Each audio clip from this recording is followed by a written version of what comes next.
Hi, and welcome to day 2 of our 7-day deep squat malasana challenge. We start with warming up the hip area. Okay, find a stable stand, and then we're going to pull the knees up, and we're changing sides dynamically. Okay, it's just pulling up and hold them. You don't have to pull it very, very close to your chest. We're just warming up. If you're comfortable with pulling it very close to your body, feel free to do that. One more time. And then we're gonna circle our hips. Keep your knees soft. And then the other direction. All right, and now we do knee lifts and open them to the sides. Lift to the front, open to the side. Tap your foot in the back, and then bring them back. Other side.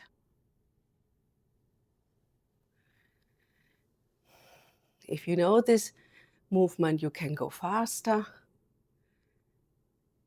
When I warm up, I prefer to do it slow so I can connect to all the body parts involved. And I sense which parts today are tight. And I notice the difference between the right and the left leg. All right, so when you're ready, get your supporting tools, your book, your yoga block to support your heels if you can't put your heels down. And then pick the version how to get into this position. And remember to respect your body's limits, okay? Don't go over it. It's okay to feel a challenge, but never push your body into pain or tightness that cuts your breath, all right? So I'm gonna go down with you right now, and then I change a little bit the camera for you to have a better view. Okay, and then go down. Okay, when you've reached your position, arrange your feet, your knees, so you can breathe free. And then check the toes, check your feet. All toes should be on the floor. And then straighten your upper back, don't round it, and connect to your lower body. Hands can be like in yoga, like this. I show you on the front. If you want to intensify the position for yourself by pushing with your elbows, your knees outward, then you can go like this. Or some people also just relax the hands. Just pick what is comfortable for you to be able to stay in this position for 2 minutes, at least 30 seconds. Okay. Remember, the toes are in the same direction as your knees, right? So your knees is nicely bent and your knees are safe. Some people find it's very stressful in the knee because this is a very deep flexion. In that case,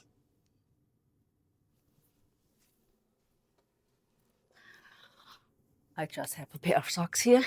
You can take a small towel if you want and put them in the back of your knees, and then it should be better. The best thing to put between there is a piece of a pool noodle. It's soft, but it also has a very light density. Yeah, that would be the perfect one. All right. For those of you who feel like, oh, this is easy, I can breathe, I can be upright with the upper body, I have a challenge for you. The wider your feet are apart, the easier is it, right? So all beginners, all starters, pick a wide stand. For those who want a challenge, this is the maximum here, feet together, and then, oh, you see, for me, I'm not there right now. But that is what you can do.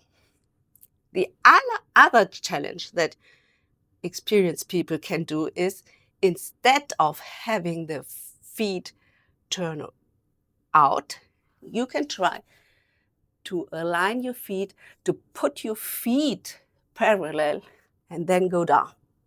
And then watch what happened with your toes. And you can hear in my voice, this is a position I can go in, but my body struggles with a lot of effort. My breath changes. So I go back to the version that at this moment is working good for me, well for me. Okay.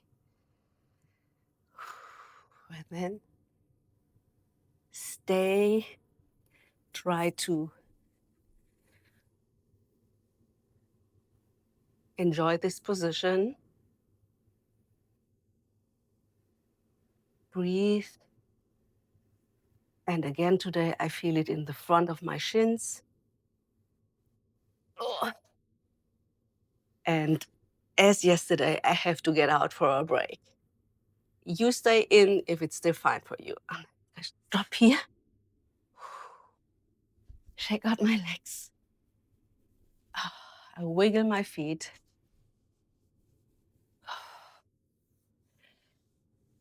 Just to relax the front of my shins. Some people feel it outside the knees. Some people feel it inside the knees. Okay, and then I come back into the position. And let's try 1 more minute.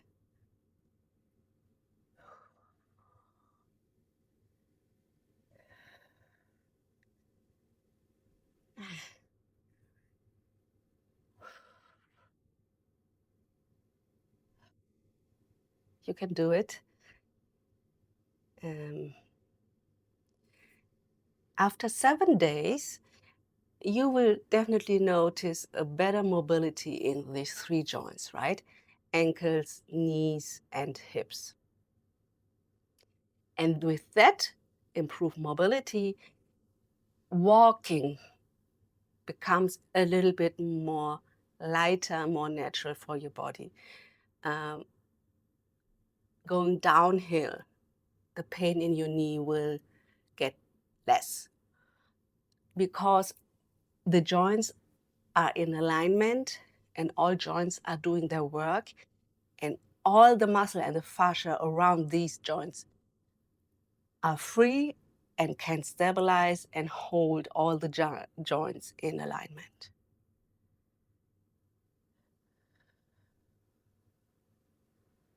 Okay, now the stretch in front of my shins has traveled into the back.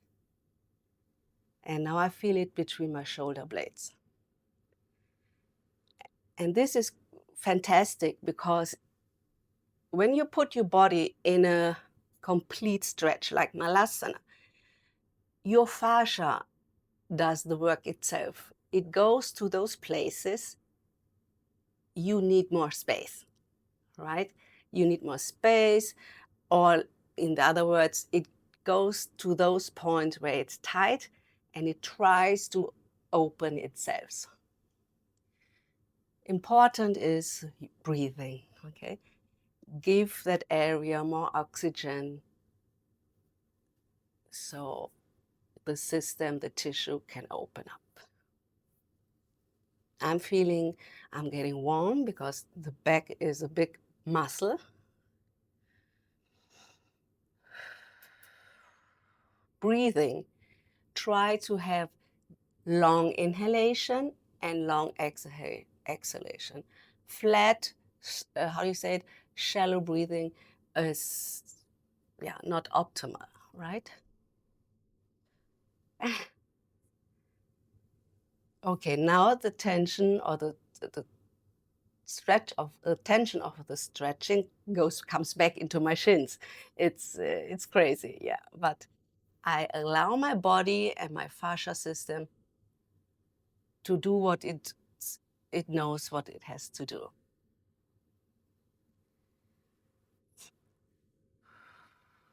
A little bit more in here. And I already feel it that it's a little bit better than yesterday. Yesterday was like jumping into ice water, you know. That's the good thing with the deep squat. Your body takes it in very fast. It's so effective, the stretch. And yes, it's an effort in the beginning, but the improvements goes very fast. Okay, 10 more seconds.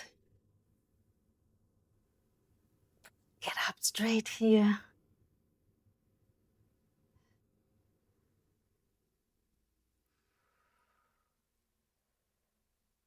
And for the last seconds, I put my feet parallel to bring myself into the next level. Parallel. 1, 2, 3, 4, 5, and clap your legs, especially the area where you felt it was tight. Well done. Wiggle your feet, move your toes, and then I see you tomorrow.